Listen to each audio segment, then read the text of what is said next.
Hi aspirants, நான் ஜனானந்தன் from Dharmapuri. இப்போ நடந்து முடிஞ்ச குரூப் 2A எக்ஸாம்ஸில் ஸ்டேட் ரேங்க் 1 செக்யூர் பண்ணி executive officer and town panchayat department choose பண்ணியிருக்கேன். இப்போ நான் தமிழரசு மேகசின் அண்ட் பாலிசி நோட்ஸோட இம்பார்ட்டன்ஸ் பற்றி சொல்லணும்னு நினைக்கிறேன். நாம் ஏன் ஸ்கூல் புக் தாண்டி அதர் சோர்ஸஸ் படிக்கணும், அதுக்கான இம்பார்ட்டன்ஸ் என்னென்னா, இப்போ நமக்கு டெவலப்மெண்ட் அட்மினிஸ்ட்ரேஷன் இன் தமிழ்நாடு அப்படிங்கிற ஒரு யூனிட் இருக்குது. அது வந்து நம்ம ஸ்கூல் புக்ஸில் கவர் ஆகாது, ஒரு பேஸ் மட்டும் தான் கவர் ஆகும். அதுக்கு வந்து நம்ம எக்ஸ்ட்ரா சோர்ஸஸ் படிக்கிற மாதிரி தான் இருக்கும்.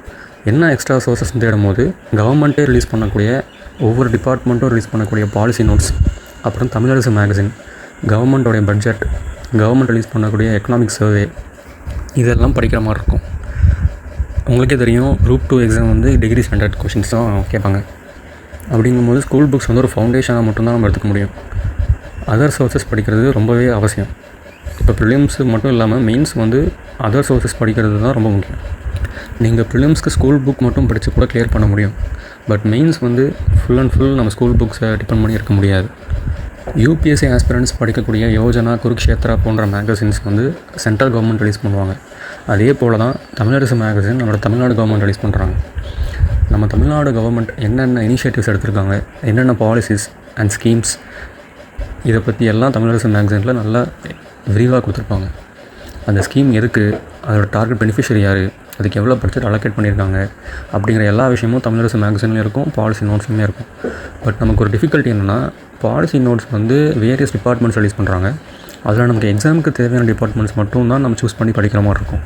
அதுலேயுமே ஒவ்வொரு பாலிசி நோட் 100 to 200 பேஜஸ் இருக்கும். ஒரு சில டிபார்ட்மெண்ட்டோட பாலிசி நோட்ஸ்னால் 500+ பேஜஸ் கூட இருக்கும். ஹெல்த் டிபார்ட்மெண்ட்லாம் எடுத்திங்கன்னா ரொம்ப வேஸ்ட்டாக இருக்கும். இப்போ நமக்கு இருக்கக்கூடிய டைமில் படிக்கணும், அது ஃபுல்லாத்தையும் படிக்கணும் அப்படிங்கிறது வந்து வெரி டிஃபிகல்ட் டாஸ்க் தான். அதுக்கு தான் டிஎன்பிஎஸ்சி லீடர்ஸ் அகாடமி போன்ற இன்ஸ்டியூட்ஸ் கொடுக்குற நோட்ஸ் வந்து படிக்கிறது நமக்கு பெனிஃபிஷியலாக இருக்கும். அவங்க ஃபுல் பாலிசி நோட்ஸையும் கட் ஷார்ட் பண்ணி ட்ரிம் பண்ணி நமக்கு தேவையான இம்பார்ட்டன்ட் பாயிண்ட்ஸ் மட்டும் நமக்கு ஒரு 10 to 15 பேஜஸில் கொடுக்குறாங்க. இது வந்து ரொம்ப நல்ல இனிஷியேட்டிவ். ஆஸ்பிரண்ட்ஸோட டைம் சேவ் பண்ணும், அவங்களுக்கு எக்ஸ்ட்ரா மார்க்ஸ் கெயின் பண்ணுறதுக்கான வாய்ப்பை வழங்குது.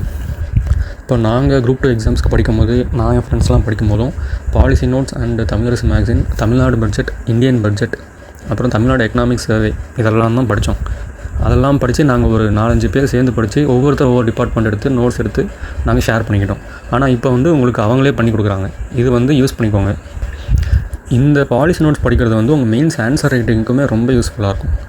நீங்கள் அந்த எக்ஸ்ட்ரா பாயிண்ட்ஸ் பாக்ஸ் பண்ணி கட்டுறதுக்கும், இந்த ஆன்சரை என்ரிச் பண்ணி காட்டுறதுக்குமே யூஸ்ஃபுல்லாக இருக்கும். டைரெக்டாகவே கொஷின்ஸ் அதில் வந்து ரிஃப்ளெக்ட் ஆகுது. இப்போ நாங்கள் குரூப் 2A மெயின்ஸுக்கு, குரூப் 2 மெயின்ஸ் எழுதும் போதுமே டேரெக்டாக கொஷின்ஸ் பாலிசி நோட்ஸ்லேருந்து, தமிழரசு மேகசின்லேருந்து ரிஃப்ளெக்ட் ஆச்சு. அதே மாதிரி தமிழ்நாடு பட்ஜெட்லேருந்து டேரெக்டாக கொஷின்ஸ் கேட்டிருந்தாங்க. இப்போ டிஎன்பிஎஸ்சி அவங்களோட ஸ்டாண்டர்ட் கொஞ்சம் ரைஸ் பண்ணியிருக்காங்க. நாமளும் அதுக்கேற்ற மாதிரி நம்மளை அப்டேட் பண்ணிக்கணும். அதனால் எல்லா ஆஸ்பிரண்ட்ஸும் policy notes and Tamilarasu magazine, budget, economic survey படிக்கணுன்ட்டு நான் கேட்டுக்கிறேன்.